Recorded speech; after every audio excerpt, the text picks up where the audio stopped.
તો અંગે જ આપણે ચર્ચાનો દોર યથાવત રાખીશું। શિરીષભાઈ કાશીકર આપણી સાથે રાજકીય વિશેષજ્ઞ જોડાયેલા છે। ફરી એક વખત આપનું સ્વાગત છે। વિશાલભાઈ પણ રાજકીય વિશેષજ્ઞ અને રાજુભાઈ બીજેપી તરફથી આપણી સાથે જોડાયેલા છે। રાજુભાઈ માટે આજે વિન વિન પોઝિશન હોય એ પ્રકારનું દેખાઈ રહ્યું છે। રાજુભાઈ, મીઠાઈ ક્યારે ખવડાવી રહ્યા છો લોકોને, તમારી જનતાને?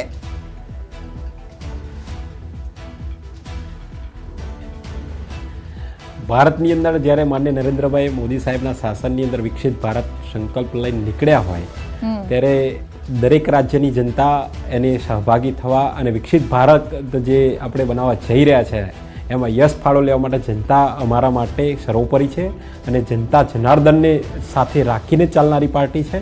અને મીઠાઈની તમે વાત કરી તો આવનારા દિવસોની અંદર દિલ્હી છે, એવી રીતે અનેક રાજ્યો જે છે ભારતીય જનતા પાર્ટીને વિકાસ કરવાના બાકી છે એવા રાજ્યોમાં પણ ભારતીય જનતા પાર્ટી સાથે તેની જનતા જોડાશે। એ મીઠાઈ ધીમે ધીમે આખા ભારતની અંદર આગળ વધતી જશે। જ્યાં હજુ સુધી અમે પહોંચ્યા નથી ત્યાં વિકાસની મીઠાઈ હશે અને માન્ય નરેન્દ્રભાઈના વિઝનની એ મીઠાઈ હશે, કેન્દ્ર સરકારની યોજનાઓની મીઠાઈ હશે અને દલિત હોય, પીડિત હોય, શોષિત હોય કે વંચિત હોય કે છેવાડાનો માનવી હોય ત્યાં સુધી ભારતીય જનતા પાર્ટીની રાજ્ય સરકાર હોય કે કેન્દ્ર સરકારની યોજનાઓ કેવી રીતે પહોંચે તો એ ભારતીય જનતા પાર્ટીના કાર્યકર્તાઓની જે મહેનત છે એની એટલા માટે દ્રશ્યો સામે આવી રહ્યા છે જ્યાં આમ આદમી પાર્ટી પણ સેલિબ્રેશન કરી રહી છે અને બીજેપી પણ સેલિબ્રેટ કરી રહી છે। આ કાર્યકર્તાઓ છે જેમનો ઉત્સાહ છે, આ કાર્યકર્તાઓ છે જે જમીની સ્તર પર લડ્યા છે, પરસેવો તેમણે પાડ્યો છે, દિવસ રાત એક કરી છે, એ કાર્યકર્તા અત્યારે ખુશ દેખાઈ રહ્યો છે। એ ભલે આમ આદમી પાર્ટીનો હોય કે પછી બીજેપી નો હોય। શિરીષભાઈ, આ મીઠાઈનો સ્વાદ ક્યાં સુધી મીઠો લાગશે? એવું તો નહીં હોય ને પછી કડવામાં બદલાઈ જાય, કારણ કે સેલિબ્રેશન બંને તરફ ચાલી રહ્યું છે અત્યારે। મેં હમણાં સિદ્ધાર્થ સાથે ચર્ચા કરતી વખતે એ જ કહેલું કે હરિયાણાની ચૂંટણી ઉપરથી એક બોધપાઠ લીધો છે કે બપોરના 1:30-2 વાગ્યા સુધી કોઈ પણ બાબતનું કોઈ પ્રિડિક્શન કરવું નહીં। અને અત્યારે અહીંયા પણ ખાસી એવી જે છે એ લડાઈ ચાલી રહી છે। પણ અત્યારે જે ચિત્ર દેખાય છે અને જે પ્રકારે ભાજપના ઉમેદવારો લીડ લઈ રહ્યા છે એવું લાગે છે કે ભારતીય જનતા પાર્ટી સિમ્પલ મેજોરિટીથી 2-4 બેઠકો વધારે લઈને સત્તામાં આવી જાય એવી અત્યારે પૂરી સંભાવના દેખાય છે। કારણ કે હવે ટ્રેન્ડ સેટ થઈ રહ્યો છે। 11:30 વાગ્યા છે, 11:30-11:45 સુધીમાં તો ટ્રેન્ડ ફાઇનલ થઈ જશે। અત્યારની જે પરિસ્થિતિ છે જોતા ભાજપ કમ્ફર્ટેબલી બહુમતી લઈ અને બેઠક સત્તામાં આવે એવી પૂરેપૂરી સંભાવના દેખાય છે। એટલે ભાજપ માટે મીઠાઈ કદાચ બનવાની ગળી જ લાગશે એવું લાગે। જી જી, સવાલ અહીંયા એ પણ છે વિશાલભાઈ કે હજુ એક પણ સીટ જીત એ આંકડો આવવો જોઈએ કે પહેલી સીટ કોણ જીત્યું, એ હજુ આંકડો આપણી પાસે નથી આવ્યો। સવાલ અહીંયા એ છે, લોકોને ઉત્સુકતા એ પણ વધેલી છે કે કોણ પહેલી સીટ જીતે છે, આંકડો ક્યારે આવે છે? આટલું જે મોડું થઈ રહ્યું છે, ગણતરી તો યોગ્ય રીતે જ ચાલી રહી છે, સવાલ અહીંયા એ જ છે કે એ આંકડો ક્યાં સુધી આપણને મળી શકે? એમ શું લાગે છે, કેટલો સમય હજુ લાગશે આપણને ગણતરીમાં? એ રીતે અત્યારે જે રીતે નોર્મલી 13 થી 14 બૂથોની આંકડાની સરેરાશ કરવા જઈએ કે 10 અમુક જગ્યાએ 10 બૂથ છે, અમુક જગ્યાએ 13-14 બૂથ છે, જેની અંદરથી અત્યારે એપ્રોક્સિમેટલી 4 બૂથની ગણતરી અત્યારે પૂરી થઈ ચૂકેલી છે। અમુક જગ્યાએ 2 બૂથની ગણતરી છે, અમુક જગ્યાએ 4 બૂથની ગણતરી પૂરી થઈ ચૂકી છે।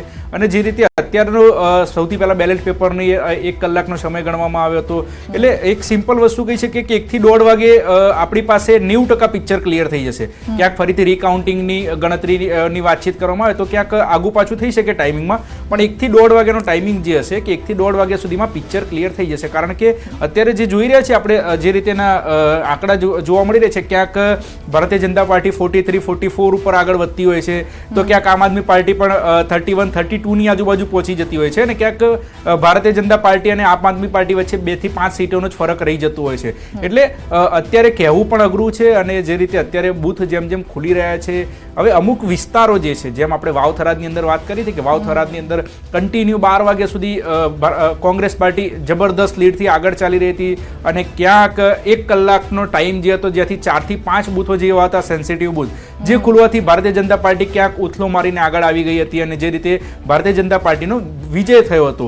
એમ અત્યારે જે રીતે ઇલેક્શન કમિશનના આંકડા જોવા જઈએ, અત્યારે જે રીતે એક્ઝિટ પોલના આંકડા, એક્ઝિટ પોલ તો અત્યારે આપણે સાઈડમાં જ રાખીએ, કારણ કે જે રીતે અત્યારે આપણને જે ચિત્ર ચિત્ર જોઈ રહ્યા છીએ આપણે એ ક્યાંક હજુ અલગ જોવા મળી રહ્યા છે. પરંતુ Nearby પહોંચી અમુક શકે, જે એવું વિસ્તારો કહી જે આપણે કહી શકીએ કે અમુક જે વિસ્તારો જે પ્રોડક્ટિવલી આમ આદમી પાર્ટીના વોટિંગ હતું ત્યાં ક્યાંક ભારતીય જનતા પાર્ટી અત્યારે ક્યાંક બહુ લીડથી આગળ જઈ રહ્યો છે, જે આમ આદમી પાર્ટીને નુકસાન કરવા માટેની જગ્યા બતાવી દીધી છે કે આ જગ્યા ઉપર જો આમ આદમી પાર્ટીને નુકસાન થાય છે તો ક્યાંક સત્તા ગુમાવવાનો પણ ડર રહેલો છે. હા, એ એ ત્રણથી- વોટર્સની વાત કરી શિરીષભાઈ પાસેથી એ સમજવું છે. શિરીષભાઈ, જે એ વોટર્સ, જી આપ complete. Yes, yes, yes. Okay, એ વોટર્સની વાત કરીએ તો મોટા જે બે વોટર્સ છે એ દલિત વાલ્મીકી સમાજ અને બીજો છે એ મુસ્લિમ સમાજ, જેના વોટ સીધા જ આમ આદમી પાર્ટીને જતા હતા. શું એ વોટ સ્વિંગ થયા છે અથવા તો સ્વિંગ થયા હશે જેનો ફાયદો બીજેપીને મળી શકે અહીંયા? વોટ સ્વિંગ પણ થયા હશે, પ્લસ કોંગ્રેસની જે નબળાઈઓ છે એનો ફાયદો પણ, એટલે કોંગ્રેસ તરફી જે મતદાર હતો આ બંને કમ્યુનિટીમાંથી એ પણ એનાથી દૂર જતો રહ્યો અને એનો ફાયદો જે ભારતીય જનતા પાર્ટીને મળ્યો હોય. પ્લસ ત્રીજું ફેક્ટર, ભલે નાનું પણ નાનું, પણ એઆઈએમઆઈએમ પણ છે, ખાસ કરીને જો આપણે મુસ્લિમ વોટર્સની વાત કરીએ બિલકુલ. તો એને પણ જેટલા વોટ લીધા હોય એનું અલ્ટિમેટ નુકસાન હજી સુધી મોટાભાગે કોંગ્રેસને થતું આવ્યું છે, રાઈટ. પણ એક ઇન્ટરેસ્ટિંગ વસ્તુ એ છે, મુસ્તફાગંજની આપણે વાત કરતા હતા વિશાલભાઈ, કે જ્યાં 24,000 જેટલા મતથી અત્યારે ભારતીય જનતા પાર્ટીના કેન્ડિડેટ આગળ છે અને ઇટ્સ ટોટલી ઓલમોસ્ટ મુસ્લિમ બહુલ વિસ્તાર છે. તો એવું કેમ, એવો ફિનોમિના કેમ થાય છે? દરેક વખતે વોટ સ્વિંગ થઈ જાય કે કોઈ વચ્ચે ઘૂસીને વોટ લઈ જાય એવું નથી હોતું.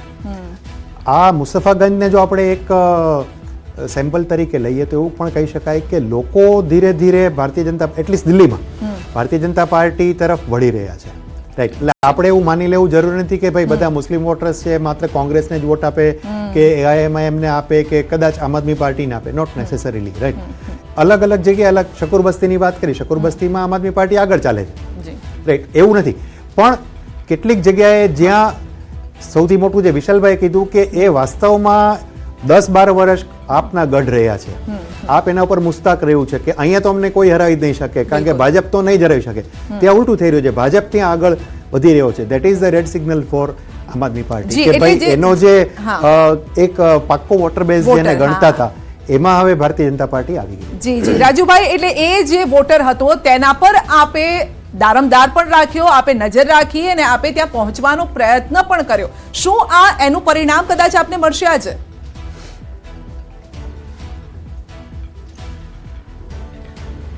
ચોક્કસ ભારતીય જનતા પાર્ટીના કાર્યકર્તાઓ અને ભારતીય જનતા પાર્ટીના ઉમેદવાર એમની એક વિઝન સાથે, સંકલ્પ સાથે માનનીય નરેન્દ્રભાઈના નેતૃત્વમાં જે પણ વિકાસને વેગ આપવાના છે એવા મેં કહ્યું કે ગ્રાઉન્ડ લેવલે જઈ અને લોકોને સાંભળવાના, એમની પરિસ્થિતિ સમજવાની અને તકલીફો કઈ રીતે પડે છે એને દૂર કરવાના પ્રયત્નો આ ભારતીય જનતા પાર્ટીની સરકાર કોઈ પણ રાજ્યમાં હોય અને ભારતીય જનતા પાર્ટીના કાર્યકર્તામાં એક મોટી આવડત છે. બીજી વસ્તુ એક હું ચોક્કસ કહીશ કે દિલ્હીની અંદર જે રીતે એ આપદા અને ફરજીવાલ જે રીતે આખી એમની સરકાર ચાલતી હતી તેમાં મોટા ભાગે કેન્દ્ર સરકારની યોજનાઓ અને કેન્દ્ર સરકારના સહયોગથી દિલ્હીની જનતા ખૂબ જ સારી રીતે જો જીવનની ભૂતકાળની અંદર અત્યારે હાલમાં આપદા સરકારમાં જીવ્યા હોય તો કેન્દ્ર સરકારનો સહયોગ રહેલો છે. હવે આવનારા દિવસોમાં એ ઓળખી ગઈ પબ્લિક, લોકો, જનતા ઓળખી ગયા આપદા આખી એમની ફરજીવાલની ગેંગને. ત્યારે કૌભાંડથી દારૂનું હોય કે કોઈ પણ જળનું હોય, જળ વિભાગનું હોય કે કોઈ પણ કૌભાંડ હતો એ ઓળખી ગયા. એ પછી એમને નિર્ણય કર્યો કે આપણે અત્યારે હાલમાં આપણે કહેવું ખૂબ જ વહેલું છે, પણ 100% હું ડંકાની ચોટ સાથે કહું છું કે દિલ્હીની અંદર ભારતીય જનતા પાર્ટીની સરકાર બને છે, એમાં કોઈ શંકાને સ્થાન નથી. સીટો જણાવશો? મારો કહેવાનો મતલબ એ છે કે જનતાએ એમને 10 વર્ષ આપ્યા હોય પણ હવે જી બેઠક જી ન ભૂતો ન ભવિષ્ય જેટલી હું એવું ચોક્કસ કહીશ કે ભારતીય જનતા પાર્ટી ખૂબ મોટી લીડ સાથે ખૂબ માર્જિન સાથે 49 જેટલી બેઠક હતી, હવે ભારતીય જનતા પાર્ટીની સરકાર એને કટ કરી શકશો, લીડ મેળવી શકશો એનાથી વધારે? જી, રેકોર્ડ બનાવવા જઈ રહી છે. અચ્છા, રેકોર્ડ તોડ જીત, એટલે જીત પણ જીવી, શિરીષભાઈ, જીત પણ જીવી તેવી નથી જોઈતી, રેકોર્ડ તોડ જીત જોઈએ છે, કહેવાવું જોઈએ, ઇતિહાસમાં લખાવવું જોઈએ નથી જોઈતી. એ અમારા સંકલ્પમાં, એ અમારા સંકલ્પની અંદર, અમારા કાર્યની અંદર ઇતિહાસ બનાવવા ભારતીય જનતા પાર્ટી હંમેશા ઇતિહાસને વરેલી છે અને ઇતિહાસ રેકોર્ડ બ્રેક હોય છે. જી હા, શિરીષભાઈ, છેલ્લી 2 ચૂંટણીઓમાં આમ આદમી પાર્ટીએ પણ રેકોર્ડ બ્રેક જીત મેળવી હતી ને, 60-63 બેઠકો, બાકી બધાના સુપડા સાફ કરી દીધા હતા, રાઈટ. એટલે ઓબ્વિયસલી હવે જે એમની સામે ટક્કરમાં છે એ પણ અપેક્ષા કરતા હોય કે અમે પણ રેકોર્ડ બ્રેક જીત મેળવીએ.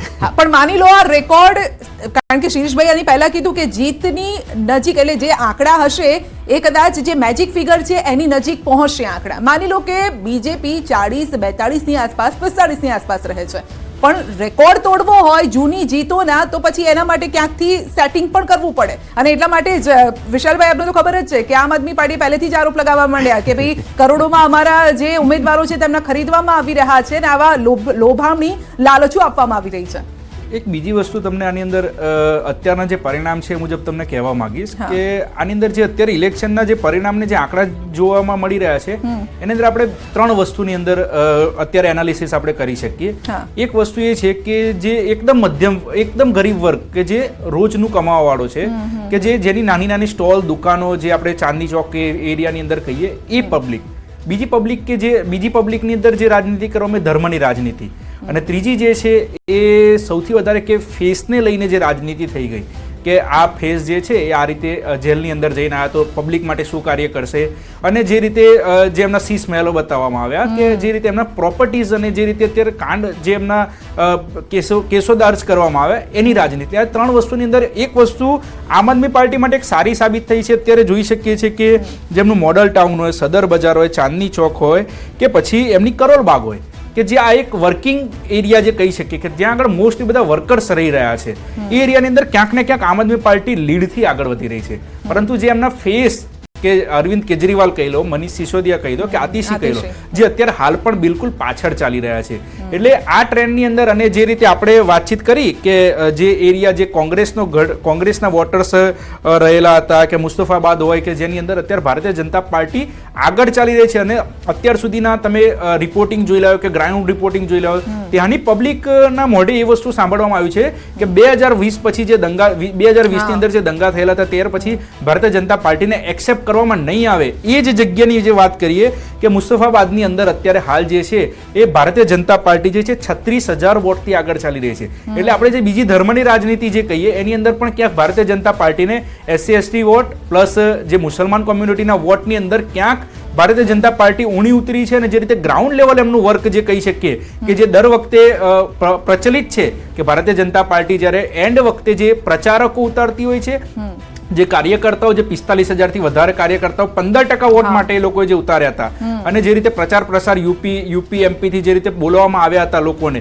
એ પ્રચાર પ્રસાર ક્યાંક આની અંદર વધારે કામ કરી ગયો છે. પણ જે આપણે વાતચીત કરીએ કે આગળ વાતચીત કરી હતી કે આની અંદર ભારતીય જનતા પાર્ટી પણ ક્યાંક ને ક્યાંક જે રીતે આમ આદમી પાર્ટીએ જે જાહેરાતો કરી હતી કે ફ્રીની વાતચીત હોય કે વાતચીત હતી કે ફ્રીની રેવડી વેચવી, પણ ક્યાંક ને ક્યાંક ભારતીય જનતા પાર્ટી પણ આનો એક લાભ આની અંદર એમને મળી રહ્યો છે. કારણ કે એમને પણ ક્યાંક ને ક્યાંક આવી જાહેરાતો કરી છે કે અમે આટલી વસ્તુ ફ્રી આપીશું કારણ કે જરૂરિયાત છે, ત્યાંની પબ્લિકની નીડ છે, એટલા માટે જાહેરાત કરવામાં આવી. અને એ બધા ફેક્ટરને જ્યારે ભેગું કરવામાં આવે જે અત્યારે સીટની અંદર આપણને કન્વર્ટ થતું જોવા મળી રહ્યું છે.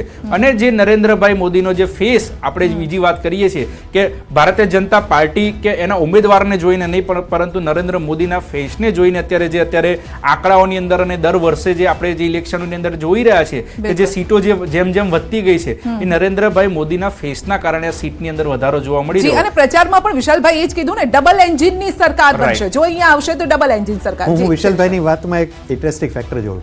2019માં ફરીથી સરકાર આવી, 2019માં પણ કેન્દ્રમાં તો ભાજપની સરકાર હતી, નરેન્દ્રભાઈનો જ ફેસ હતો, રાઈટ? તો ત્યારે કેમ ભારતીય જનતા પાર્ટી સરકાર ન બનાવી શકી?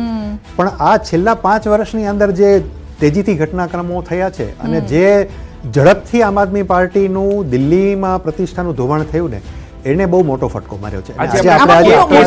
ભ્રષ્ટાચારનો હોઈ શકે સૌથી મોટો, કારણ કે ભ્રષ્ટાચાર હટાવવાના મુદ્દા ઉપર તો એ લોકો સત્તામાં આવ્યા હતા, બાકી બધી વસ્તુઓ તો બરોબર છે. નિશાન જ એનું સાબિતી છે કે ભાઈ સફાયો કરવાનો છે, એ જે તો એની સાબિતી હતી. યસ, બાકી હેલ્થ માટે કામ કરવું, એજ્યુકેશન માટે કામ કરવું એ તો મેન્ડેટ છે તમારું.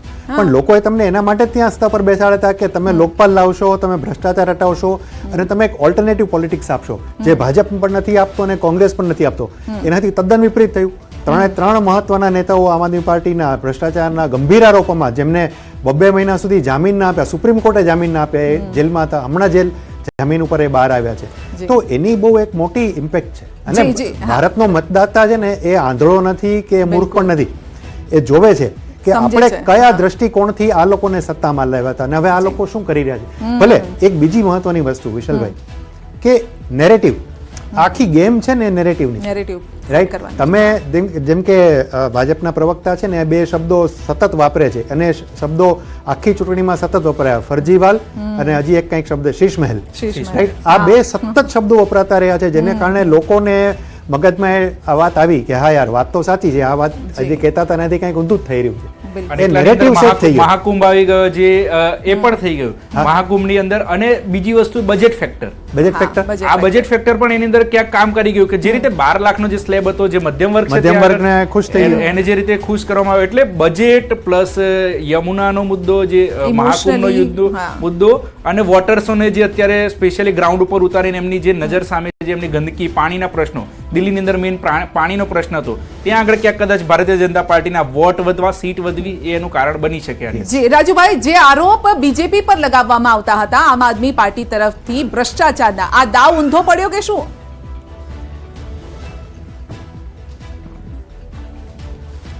એ તો સ્વાભાવિક રીતે આપ મીડિયાના માધ્યમથી જુઓ છો કે જ્યારે એમણે રાજનીતિની અંદર જે અનશનમાં બેઠા અને આખું કાચિંડાની જેમ રંગ બદલવાના શરૂ કર્યા ફરજીવાલે, કે શરૂઆતથી જ એ કહેતા હતા કે હું રાજનીતિમાં નહીં આવું તો રાજનીતિમાં આવ્યા. એણે એવું કહ્યું રાજનીતિમાં આવીને કે હું સરકારી બંગલો નહીં લઉં તો સરકારી બંગલો લીધો, સરકારી ગાડીની જરૂર નથી સરકારી ગાડી લીધી, મારે કોઈ પણ જાતના સિક્યુરિટીની જરૂર નથી તો સિક્યુરિટી લીધી. એટલે જનતા જાણે છે.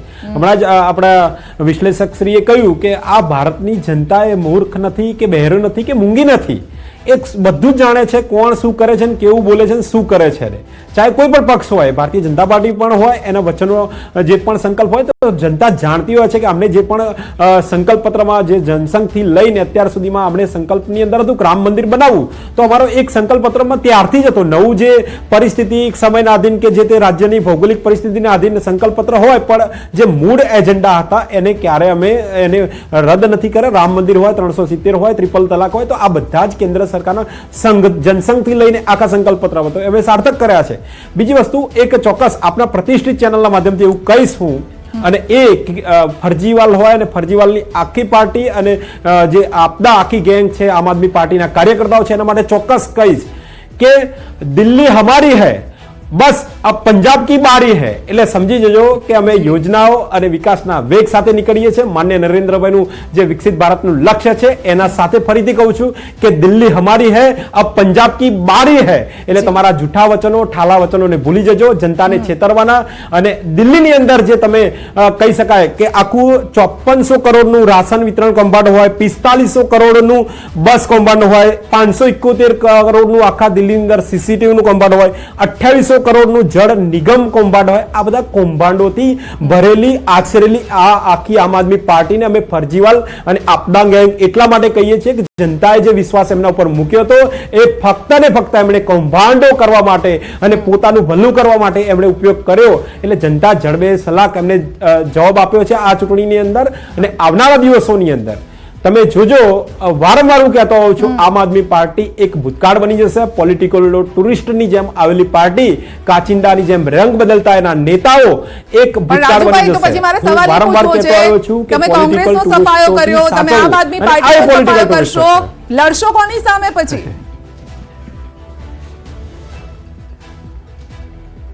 નહીં, જનતાને નક્કી કરવાનું છે. જો ક્યારે પણ કેન્દ્ર સરકારની અંદર એની યોજનાઓ હોય કે ભારતીય જનતા પાર્ટીની સરકાર રાજ્યમાં હોય ને એની યોજના હોય તો જનતા એને સ્વીકારે છે. અને લડવાનું એ જનતાએ નક્કી કરવાનું છે કે જનતા એને કોઈ પણ, તમે અત્યારે હાલમાં આપણે હું શોર્ટમાં એવું કહીશ, કહેવાય નહીં, અત્યારે આપણે દિલ્હી પર ચર્ચા કરી રહ્યા છે, પણ ગુજરાતની અંદર પણ એવી નગર નિગમની સ્થાનિક સ્વરાજ્યમાં એવી ઘણી બધી બેઠકો છે જનતાએ બિનહરીફ ભારતીય જનતા પાર્ટીના ઉમેદવારોને બિનહરીફ કર્યા છે. એનો મતલબ હા, એનો મતલબ એ જ કહી રહ્યો છું કે બિનહરીફ કર્યા છે. ઘણી બધી 215 થી વધારે બેઠકો પર બિનહરીફ કર્યા હોય તો એનો મતલબ સ્થાનિક લેવલે જનતાએ સ્વીકાર્યું છે કે મારે તો ભારતીય જનતા પાર્ટીના જ જે છે અને માન્ય વડાપ્રધાન નેતૃત્વ જોઈએ, નરેન્દ્રભાઈના નેતૃત્વમાં જ અમારે અમારો વિકાસ જોઈએ છે. જનતા ખૂબ જ બુદ્ધિજીવી છે અને જનતા જનાર્દન સર્વોપરી હોય છે, એ આપણે જોઈએ. બિલકુલ. હા, ના, હું એમના મુદ્દા ઉપર નથી કહેવા માંગતો, હું દિલ્હીની જ વાત કરવા માંગુ છું. કારણ કે એક બહુ ઇન્ટરેસ્ટિંગ ફેક્ટર છે આમાં. લોકપાલના મુદ્દે આંદોલન કરી, ભ્રષ્ટાચાર હટાવવાના મુદ્દે આંદોલન કરીને કેજરીવાલ એન્ડ કંપની સત્તામાં આવી અને ત્યારે એમણે ડંકે કીચોટ પર કીધું હતું કે આ શીલા દીક્ષિતની સરકાર મહાભ્રષ્ટ છે અને એમણે આટલા કૌભાંડો કર્યા છે અને અમે બધાની તપાસ કરાવડાવશું અને અમે એમને ખુલ્લા પાડીશું. Vote happened?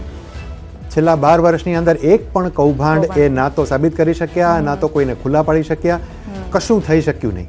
હવે અત્યારે તમે જુઓ, ભારતીય જનતા પાર્ટીના પ્રવક્તાએ પણ એ જ વાતો કરી, રાઈટ, કે આટલા કરોડના કૌભાંડો પંજાબમાં અને દિલ્હીમાં થયા છે. હવે ભારતીય જનતા પાર્ટીની પણ એ જવાબદારી બનશે કે માનો કે જો એ સત્તામાં આવે છે, રાઈટ, જે દેખાય છે અત્યારે કે કદાચ સત્તામાં આવશે, જો એ સત્તામાં આવશે તો એને અત્યારે તો જે આ 3 લોકો ઉપર કેસ ચાલે છે એને આગળ વધારવા જ પડશે.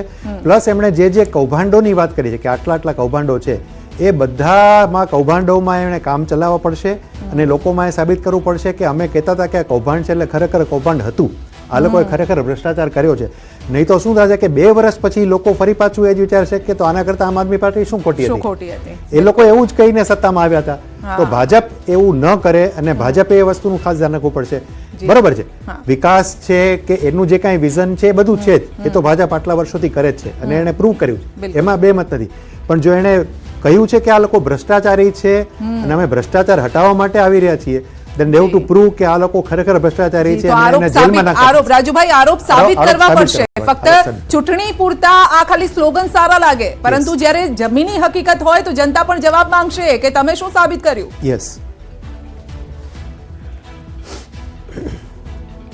જો આમાં બહુ સરસ વાત કરી એમને શિરીષભાઈએ કે ફરજીવાલ સીએમ મુખ્યમંત્રી હતા અને એની સામે ક્યારેક કોઈ પણ પક્ષ હોય કે કોઈ પણ વ્યક્તિ હોય, સામાન્ય જીવનમાં કોઈ પણ વ્યક્તિ સામે આપણે બ્લેમ કરીએ તો એનો પુરવાર આપણે પહેલા સાચા હોવા જોઈએ, પછી એના ઉપર આપણે બ્લેમ કરવો જોઈએ કે આ વ્યક્તિ ખોટી છે, અને ત્યાર પછી આખું ન્યાયતંત્ર ઉપર આવે છે. એટલે ફરજીવાલ જ્યારે મુખ્યમંત્રી હતા અને એમના મુખ્ય આપણે શિક્ષણ મંત્રી મનીષ સિસોદિયા જે વાતો કરી રહ્યા હતા કે સ્માર્ટ સ્કૂલોની વાતો કરીએ, મોહલ્લા ક્લિનિકની વાતો કરીએ, પણ આ કૌભાંડોને ઢાંકવા માટે એક પડદો બનાવતા હતા આ લોકો. આ બધો મોહલ્લા ક્લિનિક હોય કે સ્માર્ટ સ્કૂલો હોય કે આ એક પડદો બનાવતા હતા. પણ કેન્દ્ર સરકાર અને ચોક્કસ હું કહું માનનીય નરેન્દ્રભાઈ મોદી સાહેબના નેતૃત્વમાં કોઈ પણ વ્યક્તિ હોય, કોઈ પણ નેતા હોય, કોઈ પણ પક્ષનો હોય, એને બક્ષવામાં નહીં આવે, એને છોડવામાં નહીં આવે.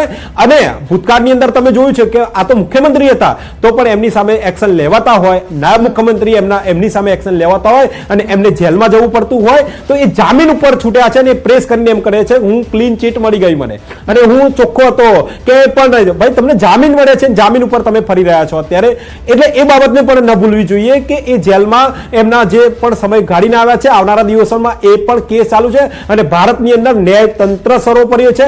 ન્યાયતંત્રને આપણે માન સન્માનથી ગણીએ છીએ અને ન્યાયતંત્રનો ચુકાદો આખરી ગણવામાં આવે છે. એટલે આવનારા દિવસોમાં જે સાચું છે એ સાચું અને ખોટું છે ખોટું થઈ જશે, દૂધનું દૂધ અને પાણીનું પાણી થઈ જશે. પણ આ જે કૌભાંડોથી ભરેલી પાર્ટી છે એને ખુલ્લી પાડવામાં આવશે અને ન્યાયતંત્રની સાથે રહી ન્યાયતંત્રના નિર્ણયોને સર્વોપરી ગણીને ચોક્કસ એમની સામે એક્શનો પણ લેવામાં આવશે. જી વિશાલભાઈ, આપણે સવારે પણ ચર્ચા કરતા હતા કે જો દિલ્હીમાં જ અરવિંદ કેજરીવાલ એ આંકડા સુધી ન પહોંચી શકે, પાર્ટી આંકડા સુધી ન પહોંચી શકે, તો પછી એ દિલ્હી મોડલ કયા પ્રકારનું? દિલ્હી મોડલનો જ જો ફિયાસ્કો થાય, ફુગ્ગો અહીંયા ફૂટી જાય તો બીજા રાજ્યોમાં કઈ રીતે અસર થશે? અને એ રીતે બીજેપી એમના પત્તા ખોલેલા જ છે કે ભાઈ હવે પંજાબની વારી છે.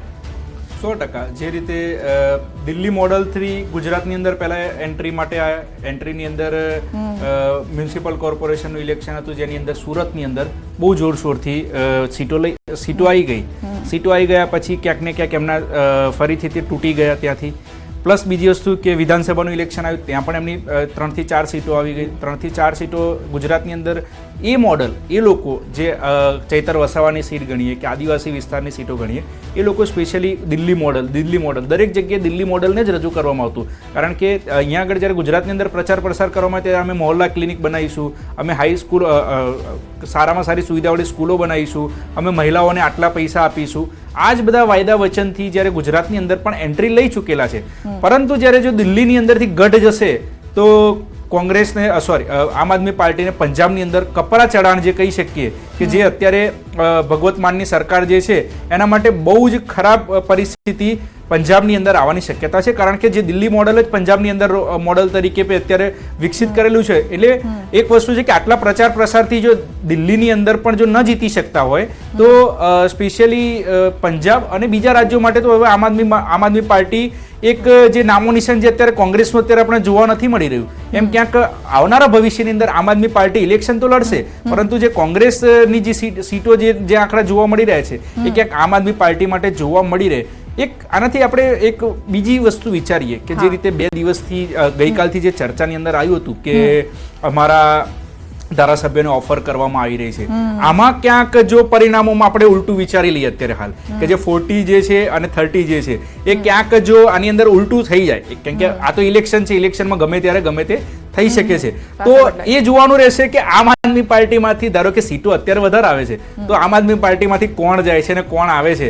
દિલ્હીની જનતા એ પણ જોવા માટે અત્યારે તત્પર રહી છે કે કદાચ આમ આદમી પાર્ટીની સીટો વધારે આવી જાય છે, 4, 5, 6 જે કંઈ પણ સીટો જો વધારે આવે છે અને સત્તાની અંદર બેસવાનું આવે છે તો એમાંથી જેટલા લોકોએ વાયદા કર્યા હતા કે અમે તમારી સાથે રહીશું, જનતાના વિશ્વાસથી જે જીતી રહ્યા છે એમાંથી કેટલા પક્ષ પલટું થઈ રહ્યા છે એ પણ એક આની અંદર જો ઇન્ટરેસ્ટિંગ એ જોવાનું રહેશે. ગુજરાતે તો ઘણું જોયું છે પક્ષ પલટો, તો ગુજરાતમાં ઘણો એવો જોયો છે, ત્યારે જોવાનું રહેશે કે અહીંયા શું થવાનું છે. આંકડા જે બદલાઈ રહ્યા છે, 40 પર બીજેપી અત્યારે આગળ છે અને 30 પર આમ આદમી પાર્ટી અત્યારે આગળ ચાલી રહી છે. આંકડા સાથે રોકાઈ રહ્યા છે બ્રેક માટે.